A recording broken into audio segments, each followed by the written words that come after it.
میں سیدہ آمنہ رضی اللہ تعالیٰ عنہ کے مزار پہ 2 دفعہ حاضر ہوا ہوں۔ یہ مدینہ سے تقریباً 300-350 کلومیٹر کے فاصلے پر ہے۔ جب میں پہلی دفعہ حاضر ہوا، سحری کا وقت تھا، پہاڑ کے نیچے کھڑا تھا، ماحول خاموش تھا، ہوا کا کہیں سے ایک جھونکا بھی نہ آیا، لیکن جب سیدہ آمنہ کے قدموں میں جا کھڑا ہوا تو ایسا لگا کہ اللہ نے جنت کے 8 دروازے کھول دیے ہوں۔ آج بھی جنت سے ٹھنڈی ہوائیں سیدہ آمنہ کو سلام کرنے آتی ہیں۔ میرے ساتھ کچھ دوست تھے، ہم واپس رخصت چاہی تو میں نے دوستوں سے کہا یار آج ہم بھی جس طرح حضور ماں سے بچھڑے تھے پلٹ کے دیکھا تھا، میں نے کہا چلو آؤ پلٹتے ہیں، چلو آؤ بچھڑتے ہیں۔ ہم وہاں سے بچھڑے، پھر ہم نے پیچھے پلٹ کے بھی دیکھا، حضور کا بچپنا اور وہ بچپنے کی تڑپتی کہانی یاد آئی، تو پھر مقام بدر تک ہماری ہچکیاں اور سسکیاں تھمنے کا نام ہی نہیں لے رہی تھی۔ ام ایمن کہتی جب میں حضور کو پہاڑ سے لے کے نیچے آئی نا تو میں نے پیچھے پلٹ کے دیکھا تو حضور میرے ساتھ نہیں تھے۔ آپ فرماتی میں جلدی سے پھر پہاڑ پہ چڑھی تو میری آنکھیں کیا دیکھتی ہیں، حضور ماں کے سرانے کھڑے ہیں اور وہاں کھڑے ہو کر کہہ رہے تھے امی جی آپ تو جانتے ہو نا کہ میرا اس دنیا میں آپ کے سوا کوئی بھی نہیں ہے۔ ام ایمن کی جان نکل گئی، سینے سے لگا لیا۔ میرے نبی فرمایا کرتے تھے ام ایمن میری ماں کے بعد میری ماں لگتی ہے۔ ایک صحابی کسی کو آر دیتے ہو کہہ رہے تھے کالی ماں کے بیٹے، حضور ناراض ہو گئے، جلال میں آئے، فرمایا پیمانہ اچھا لگ گیا، پیمانہ اچھا لگ گیا، پیمانہ اچھا لگ گیا۔ فرمایا کسی گوری رنگت والی ماں کے بیٹے کو کالی رنگت والی ماں کے بیٹے پہ کوئی فوقیت حاصل نہیں۔ فرمایا اگر ہے تو وہ تقویٰ۔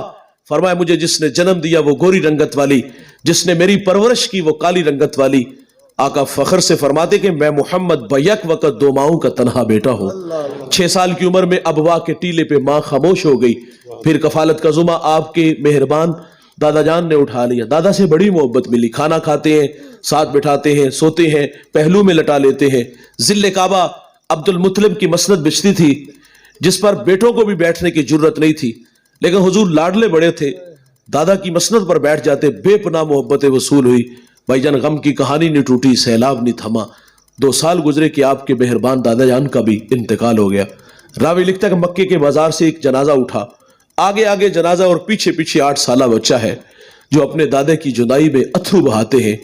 پھر کفالت کا ذمہ آپ کے چچا جناب ابو طالب نے اٹھا لیا۔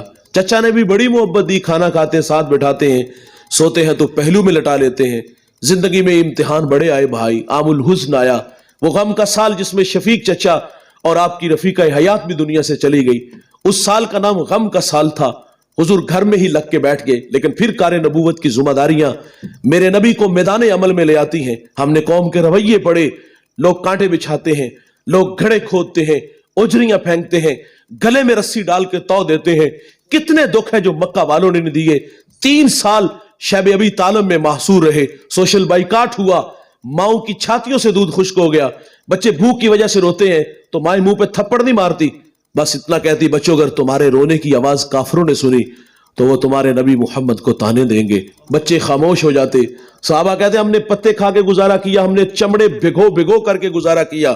ایک صحابی کا بیان نظروں سے گزرا، فرماتے اتنی شدت کی مجھے بھوک لگی ہوئی تھی، ایک گیلی جگہ پاؤں آیا، نہ جانے وہ کیا تھا، اٹھایا کھا لیا، آج تک یہ خبر نہیں کہ وہ چیز ہے کیا تھی۔ ان راہوں پہ چلنے والوں کو آزمایا گیا۔ حضور طائف تشریف لے گئے کہ پڑھے لکھے لوگ ہیں، میں انہیں بات سناتا ہوں، انہوں نے بھی دعوت کو مسترد کیا۔ آپ تشریف رکھیں، بسم اللہ۔ دعوت کو مسترد کیا۔ حضور فرماتے میں آیا، میں نے تمہیں اپنی بات سنائی، تمہاری قسمت کے قبول نہیں کیا، لیکن مہربانی کرنا میرے آنے کی خبر مکہ کے لوگوں کو نہ دینا، وہ مجھے زیادہ تکلیف دیں گے۔ انہوں نے کہا ہم تو